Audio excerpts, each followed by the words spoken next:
This story is titled, My Wife Cheated with My Cousin and Bragged She Will Take Half of My Hard-Earned Money. But little did she know I was one step ahead. If you're enjoying these stories and want to support the channel, don't forget to hit that subscribe button. It really helps our channel. Now let's start the video. OP starts by saying, Hey everyone, ever had someone you gave everything to turn around and stab you in the back? Well, I've got a story for you. Let me take you back to where it all began. My name is Gabriel, and I'm 54 now, but this story starts nearly 5 years ago. I was 49, successful, confident, and if I'm being honest, a little restless. My life was stable, the kind of stability most people crave but rarely achieve. I had wealth, respect, and the freedom to do as I pleased. I have 2 kids, Sophie and Ethan, from my wife who passed away suddenly in my late 30s. I dedicated my life to my kids, but after they grew up and built their lives, I didn't have someone to share my life with after my wife passed away, and that absence felt sharper as the years went on.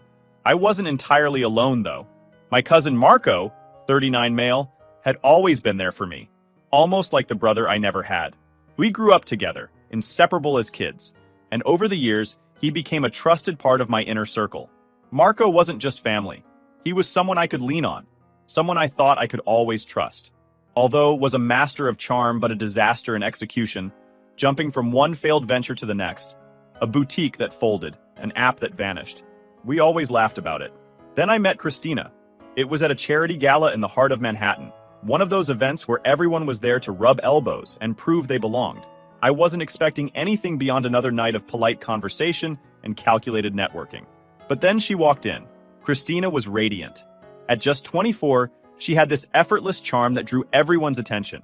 Her laughter filled the room like music, and her smile could stop time. She wasn't just beautiful, she was magnetic. I couldn't take my eyes off her.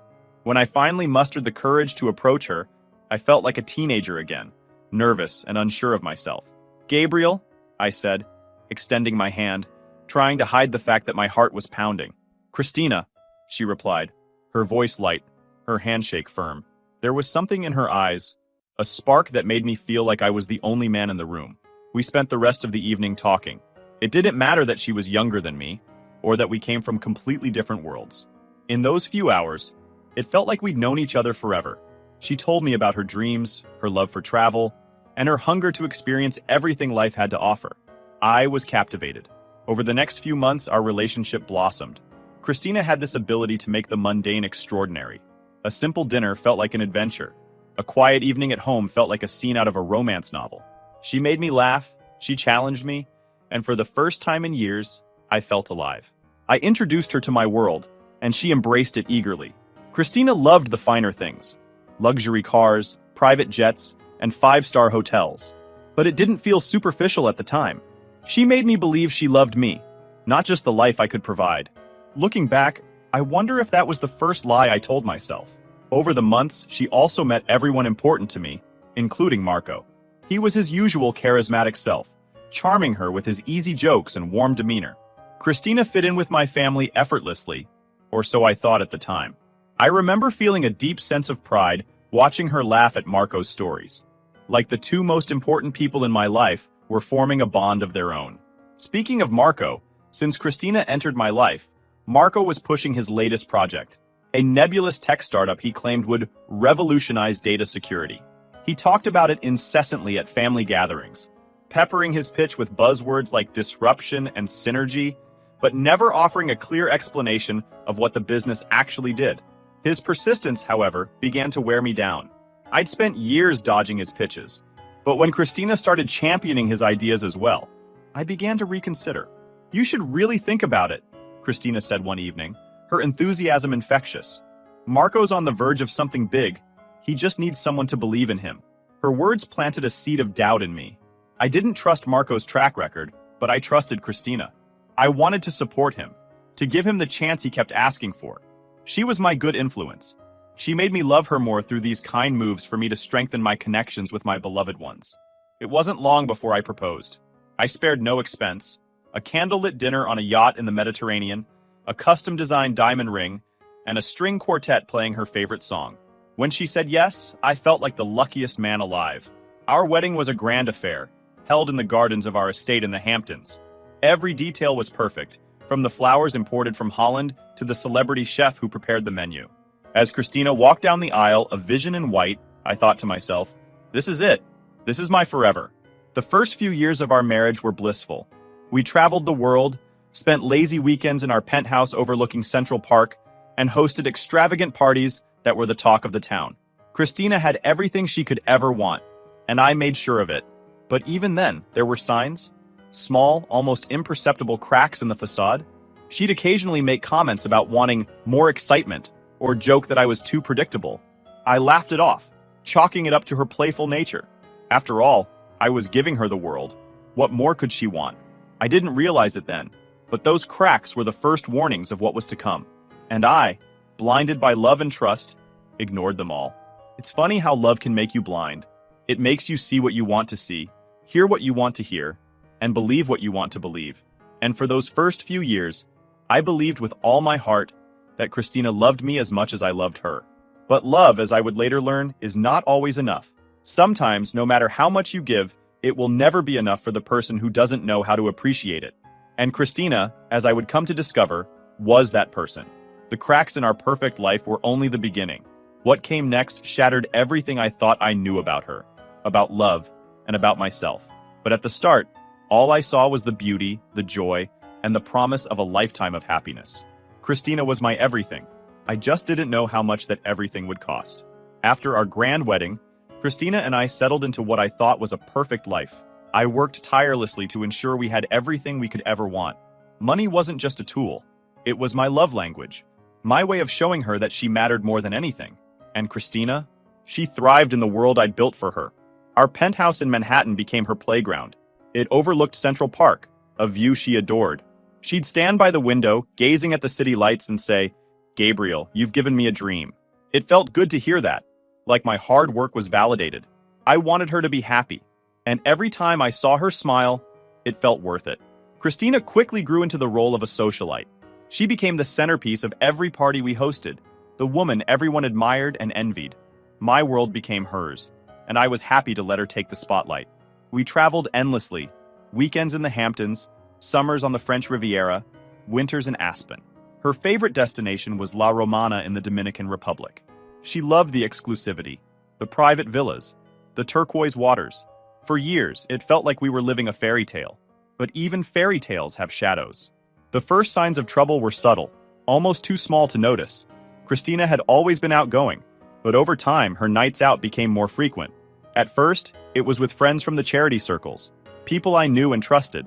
But gradually, new names began to pop up. "Just some friends I met at the gallery," she'd say casually, brushing it off. I didn't think much of it. Christina was young, and I wanted her to feel free, not trapped by the age gap between us. But then, she started coming home later and later. Her excuses grew flimsier. "It was just such a great night. You wouldn't have enjoyed it anyway," she'd laugh. I started feeling a gnawing doubt in the back of my mind. Was this normal? Was I being paranoid? Chalked it up to my insecurities about our age difference. I told myself that Christina was just enjoying her youth, that I had no reason not to trust her. After all, she always came home, and always reminded me that she loved me. One night, I walked past the study and heard her talking on the phone. Her voice was low, almost a whisper, but the words I caught were sharp enough to cut through me. "He's great for stability," she said, followed by a soft laugh. "But he's so boring. I mean, he's Gabriel. What was I supposed to do? Say no to a man with that kind of money?" I stood frozen, unable to move or breathe. Was she talking about me? She had to be. I wanted to storm in, demand an explanation, but I couldn't. My legs wouldn't move, and my mind was racing too fast to form a coherent thought. I quietly stepped away, pretending I hadn't heard anything, but her words replayed in my head all night. Stability. Boring. My name. Spoken like an obligation rather than a treasure. The next morning I tried to act normal, but something had shifted. I watched her more closely, noticing things I'd ignored before. The way she glanced at her phone constantly. The sudden bursts of laughter at texts she refused to share. The new friends, who always seemed to be younger, more vibrant, and not part of our usual circle. I wasn't about to jump to conclusions without solid evidence. I needed hard facts to back up what my intuition was already screaming. No way was I going in blind. One night, I mentioned to Marco that Christina had been acting distant. He waved it off with a laugh. "She's young, Gabe. Probably just needs a little excitement. Don't read too much into it."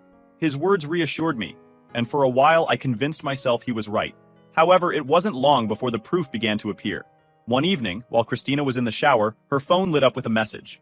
And I wasn't going to miss an opportunity like that to assure. The message was from someone named L. It read, "Can't wait to see you again. Love you." My blood ran cold. This wasn't a friend. Friends don't send messages like that. Christina came out of the shower, oblivious to the storm brewing inside me. I didn't say anything. Not yet. I needed to understand what I was dealing with. I started piecing things together.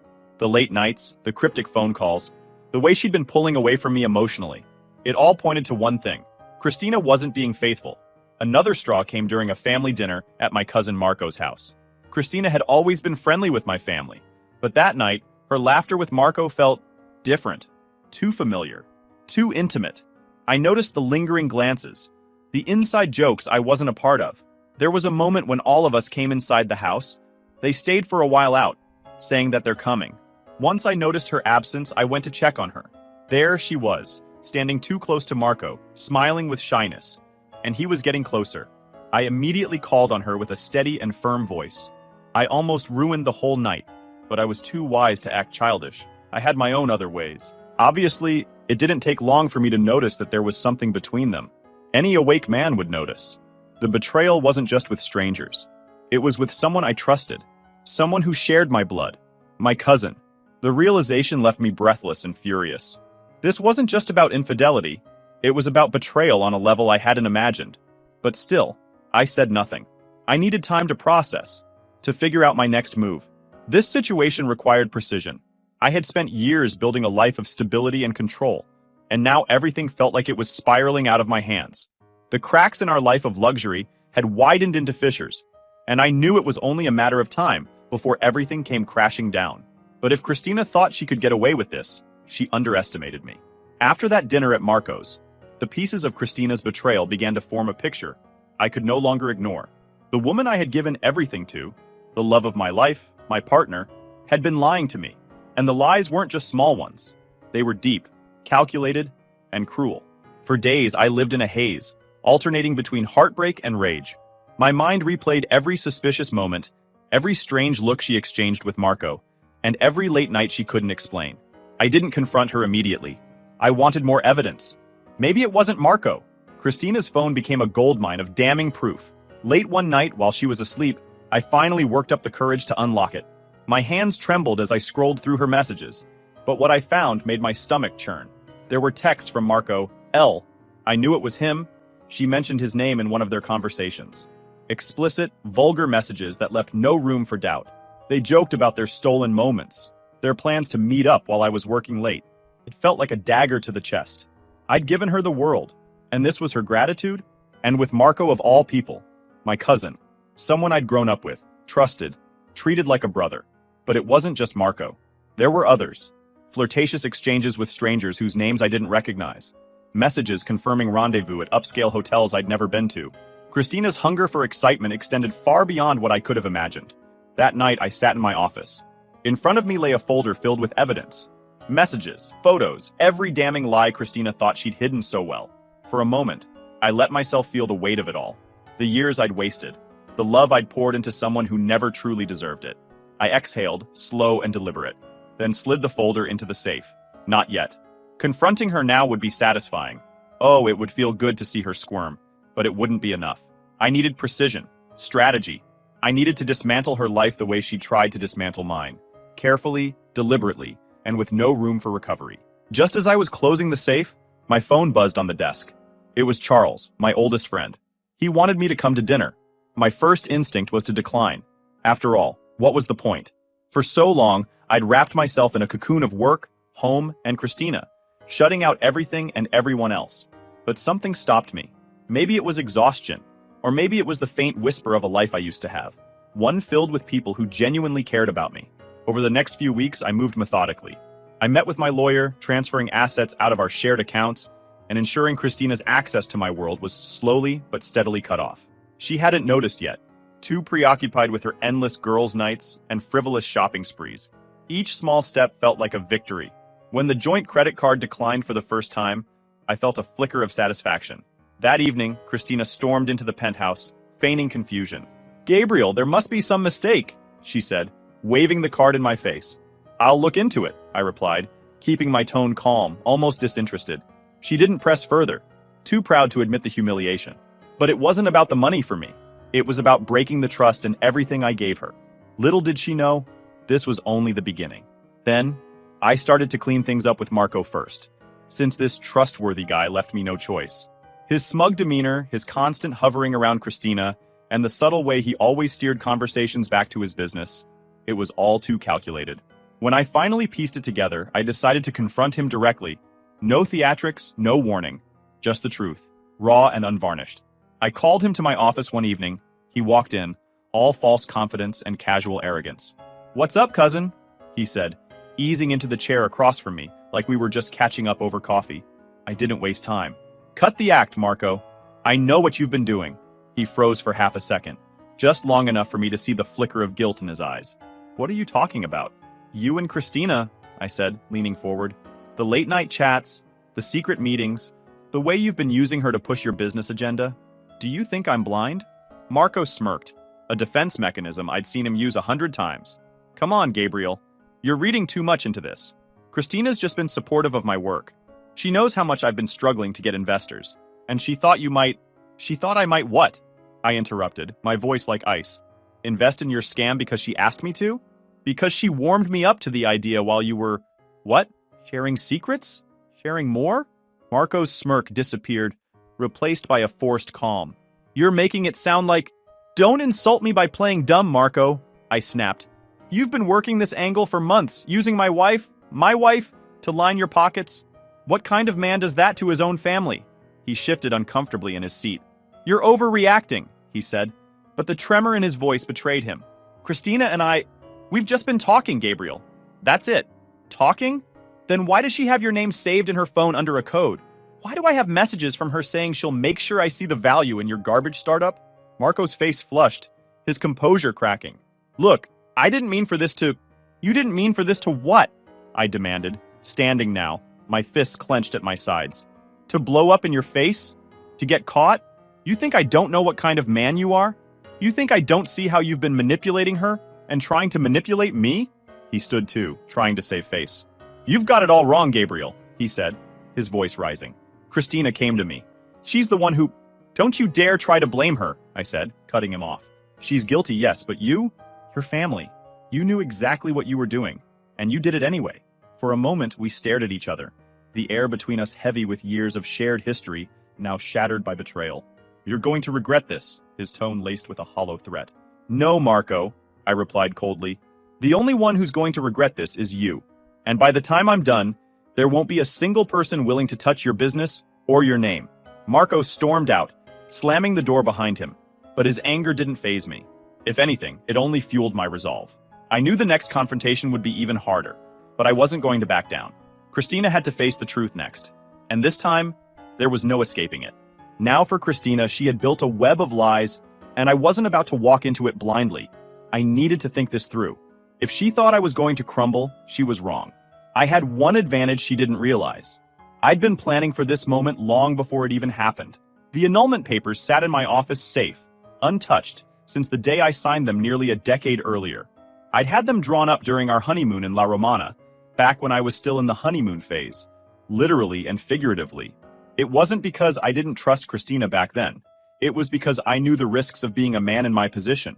Wealth attracts people, and not all of them have pure intentions. I told myself the annulment was a worst-case scenario I'd never have to use. But now, it felt like my saving grace. Guess what? Little did Christina know that we weren't legally married. She thought she'd secured herself a lifelong claim to everything I owned. That was her first mistake. I'd waited for the perfect moment. Quiet, private, where she couldn't run or deflect. Dinner in the penthouse was just the opportunity I needed. I set the table myself and pretended to be the man she thought she could still manipulate. But underneath it all, I was calm, calculating. Every word I said, every look I gave, was part of the plan. Christina thought she held the cards. She was about to find out just how wrong she was. Christina looked stunning as always, her makeup flawless, her smile radiant. She had no idea what was coming. "I ran into Marco today," I said casually, cutting into my steak. Her fork paused midair. "Oh? How's he doing?" "Fine. He mentioned you," I said, locking eyes with her. Said you two have been spending some time together. She forced a laugh. Oh, come on, Gabriel. Marco and I? Don't be ridiculous. He's family. Exactly, I said, my voice cold. Which is why I find it disgusting. Her smile faded completely. What are you talking about? I leaned back in my chair, staring at her. I know, Christina. I know about Marco. I know about the others. Don't play dumb. I've seen the messages. Her face turned pale, and for the first time she was at a loss for words. I don't know what you're talking about, she stammered. Save it, I shouted, my voice rising. Do you think I'm stupid? Do you think I haven't noticed the late nights? The lies? The way you act around him? You've been using me, Christina. All this time, I've been nothing but a paycheck to you. She tried to deny it, but her voice cracked and tears welled up in her eyes. It wasn't supposed to be like this, she whispered, finally dropping the act. I didn't mean for it to happen. A predictable display of crocodile tears. You didn't mean for it to happen? I laughed bitterly. So what did you mean to happen? To bleed me dry until you find your next victim? Her silence spoke volumes. She knew she'd been caught, and there was no way out. But instead of apologizing, she turned defensive. You're not perfect, Gabriel. You're boring, predictable. Do you know how it feels to be married to someone who cares more about work than me? Her words stung, but I didn't let them show. I cared about you more than anything. I offered you everything you'd ever dreamed about, I said coldly. And you threw it all away. I hope Marco was worth it, because you'll be leaving this marriage with nothing. She looked confused, her tears stopping for a moment. What do you mean? I smiled then, a small, cruel smile. I mean we were never married, Christina. Legally, anyway. I annulled the marriage 4 months after our wedding. So technically, you've been nothing more than a very expensive girlfriend. Her face crumpled as the weight of my words sank in. You're lying, she whispered, shaking her head. Am I? I said, pulling the annulment papers from my briefcase and sliding them across the table. See for yourself. She was absolutely shocked. How did this happen? When? Remember La Romana? I asked, my voice cold and deliberate. While you were sipping cocktails and enjoying yourself like a fool, you were already divorced and didn't even know it. She grabbed the papers with trembling hands, her eyes scanning the text.